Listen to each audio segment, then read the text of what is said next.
biasa, Pak Romadi selalu mengatakan bahwa belajar linguistik itu melihat dari dua sisi. Ada sisi linguistik struktural dan linguistik fungsional. Dalam proses pembelajaran kita tidak bisa melepaskan diri dari konteks kehidupan, konteks semestaan. Karena selalu saya katakan agar kita tetap bersinar dalam proses berkomunikasi dengan sesama kita, tentu akan memberikan satu kontribusi dalam tuturan kita.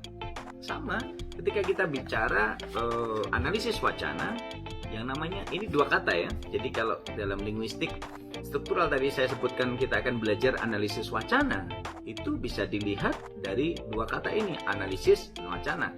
Analisis itu mengkaji, wacana itu bisa merupakan bentuk tekstual yang dikaji. Halo sahabat-sahabat semuanya. Pada pertemuan kali ini kita akan menyoal mengenai bahasa. Bahasa telah berkembang bersama dengan laju peradaban manusia. Bahasa mulanya hanya digunakan manusia untuk berkomunikasi secara sederhana. Dulu mulanya bahasa hanya digunakan untuk tanda-tanda, untuk menandai sesuatu, misalnya air, makanan, dan sebagainya. Namun saat ini bahasa telah bertransformasi sesuai dengan kebutuhan manusia itu sendiri. Bahasa yang dulunya hanya sebagai alat untuk menandai, kini sudah menjadi alat yang mengusung ideologi, dan bahkan bahasa bisa digunakan untuk menciptakan suatu realita, dan realita itu uniknya dikonsumsi sendiri. Jika kita melihat teori semacam teori dekonstruksivisme milik Derrida, atau misal teori-teori hiperrealita milik Umberto Eco dan sebagainya, maka kita akan tahu bahwa bahasa sudah bertransformasi sehingga sekat-sekat antara dunia nyata dan dunia abstrak atau dunia yang bentuknya virtual itu sudah menjadi sangat tipis sekali. Saat ini kita, seperti yang kita ketahui, kita kadang mengalami kebingungan untuk membedakan mana yang realita dan mana yang tidak. Oleh karena itu, verifikasi dan falsifikasi terhadap suatu informasi dalam berbahasa harus tetap dijaga agar kita mampu memahami bahasa digunakan secara baik dan benar. Sahabat-sahabat semuanya, perkembangan teknologi yang semakin pesat juga berpengaruh terhadap bahasa itu sendiri. Bagi seorang pembelajar bahasa, pengaruh teknologi, kebudayaan, dan bahasa itu sendiri akan sangat unik dan sangat menarik untuk dipelajari. Oleh karena itu, pada pertemuan kali ini kita akan mengulik lagi, mengulas lebih dalam tentang dinamika bahasa yang kini mulai sangat beragam. Bahasa sekarang sudah sangat kaya dengan berbagai muatan-muatan di dalamnya. Untuk menganalisis itu, kita tentu memerlukan suatu alat. Salah satu alat yang paling efektif digunakan untuk menganalisis gejala-gejala bahasa seperti itu adalah analisis wacana. Analisis wacana merupakan suatu pisau, jika kita bisa ibaratkan, untuk membedah fenomena bahasa dari hal-hal yang sifatnya sederhana sampai hal-hal yang sifatnya kompleks. Dalam analisis wacana itu sendiri dibagi menjadi beberapa bagian. Namun kali ini kita akan memfokuskan diri pada analisis wacana prosa. Apa itu analisis wacana prosa? Analisis wacana prosa adalah analisis wacana yang mengkaji suatu tulisan, suatu gagasan tertulis dalam bentuk bahasa yang di dalamnya dikelompokkan menjadi beberapa bagian. Setidaknya sampai saat ini ada 4 hal yang dikaji dalam wacana prosa. Yang pertama adalah analisis narasi, kemudian analisis eksposisi, analisis argumentatif, dan analisis persuasif. Nah, sahabat-sahabat semua, untuk mengetahui keempat hal tersebut tentu kita memerlukan pembahasan yang lebih lanjut. Dan tentu pembahasan tidak hanya berhenti pada aspek-aspek teoritis, juga harus masuk pada contoh pada kehidupan praksis. Untuk mengetahui lebih lanjut, mari kita simak video berikut ini. Salah satu akun sosial media yang layak untuk dianalisis melalui pendekatan analisis wacana prosa adalah akun Twitter UNS Fest Akun ini adalah salah satu wadah bagi mahasiswa UNS untuk berinteraksi dengan ketertarikan tertentu atau latar belakang tertentu. Akun yang diikuti sekurangnya 40.000 pengikut ini memiliki interaksi yang terjadi setiap hari mencapai puluhan tweet dan ratusan jika ditambahkan dengan komentarnya. Interaksi yang demikian masif menarik untuk dianalisis guna melihat fenomena bahasa yang terjadi. Pembahasan mengenai akun UNS Fest begitu menarik dikaji menggunakan pendekatan analisis wacana prosa, mengingat kajian pada aspek ini masih jarang dilakukan.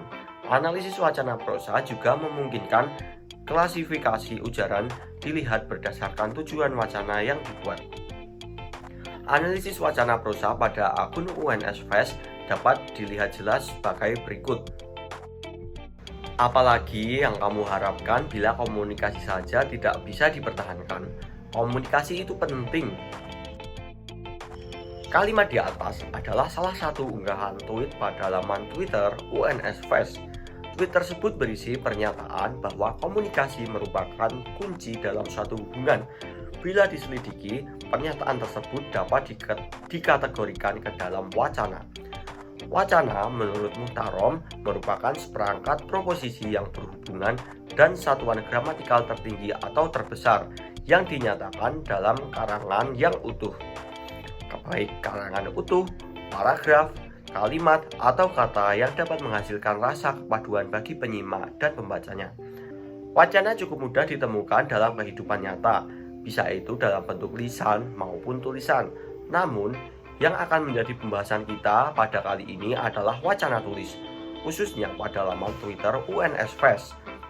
Wacana berdasarkan tujuannya dapat dibagi menjadi 4, yakni wacana narasi, wacana eksposisi, wacana persuasi, dan wacana argumentasi. Wacana narasi sering ditafsirkan sebagai cerita yang bersifat menceritakan suatu peristiwa atau serangkaian peristiwa disusun sedemikian rupa sehingga menimbulkan pengertian-pengertian yang merefleksikan interpretasi penulisnya. Dalam Twitter UNS Fest, wacana narasi biasanya ditulis dalam bentuk utas. Salah satu utas yang berisi wacana narasi adalah sebagai berikut. Kalian yang anak tunggal kadang suka mikir kalau sebagai anak satu-satunya harus bisa bikin orang tua bangga karena kalian satu-satunya harapan dari mereka. Harus nyenengin orang tua, belum lagi yang punya cita-cita di tempat yang jauh. Tapi orang tua sudah mulai sepuh, kayak harus milih gak kerja lagi gitu loh. Kalian yang harus ambil alih untuk jadi tulang punggung keluarga karena gak ada yang bisa kalian andalkan lagi.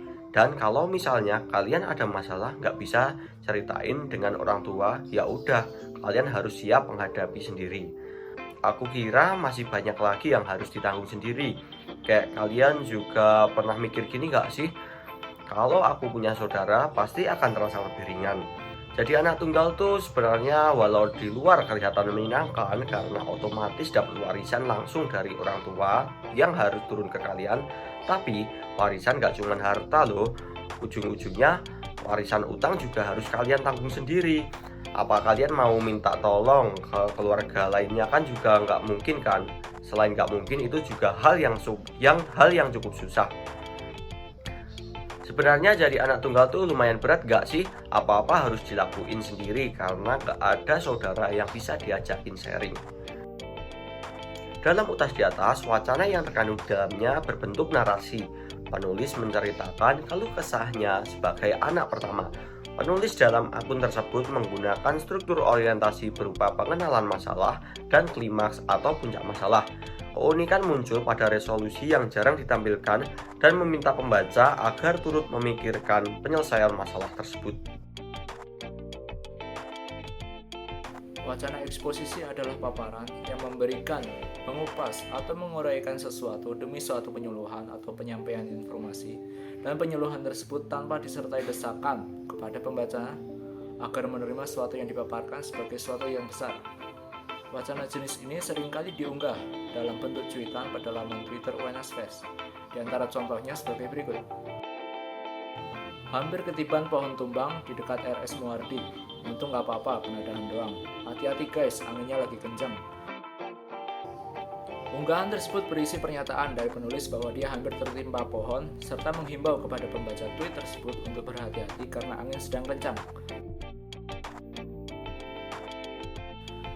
Wacana persuasi adalah wacana yang berisi paparan, berdaya bujuk, ataupun berdaya himbauan yang dapat membangkitkan keteraturan pembacanya. Untuk meyakini dan menuruti himbauan, tuturan dalam persuasif berisi ajakan agar pendengar melakukan sesuatu yang diajarkannya. Di antara contoh wacana persuasi dalam laman manifest sebagai berikut.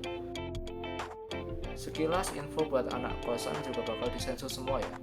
So, siapkan diri kalian berupa KK atau KTP dan tetap waspada penipuan. Minta surat tugas dari petugas sensus yang ditandatangani kelurahan, RW, atau RT. Kalau tidak bisa menunjukkan langsung, tolak aja ya guys. Tweet tersebut menginformasikan kepada mahasiswa yang bertempat tinggal di kos juga akan didata serta menghimbau untuk berhati-hati dalam pelaksanaannya. Kemudian wacana argumentasi adalah wacana yang isinya terdiri dari paparan, alasan, dan penyintesisan pendapat untuk membangun suatu kesimpulan. Pada wacana tersebut, argumentasi digunakan untuk meyakinkan kebenaran pendapat, gagasan, ataupun konsep sesuatu berdasarkan fenomena keilmuan yang digunakan.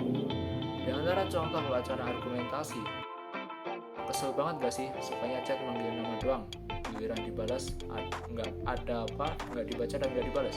Terus siklusnya kayak gitu terus sampai males buat baca chat dari dia. Penulis dalam wacana tersebut berpendapat bahwa orang yang mengiriminya pesan chat yang hanya memanggil namanya itu menjengkelkan. Kemudian penulis menambahkan alasan untuk menguatkan pendapatnya, yaitu dikarenakan setelah dibalas, pesan chat dari penulis hanya didiamkan saja. Kesimpulan yang dapat diambil adalah bahwa wacana dapat dengan mudah ditemui dalam kehidupan sehari-hari.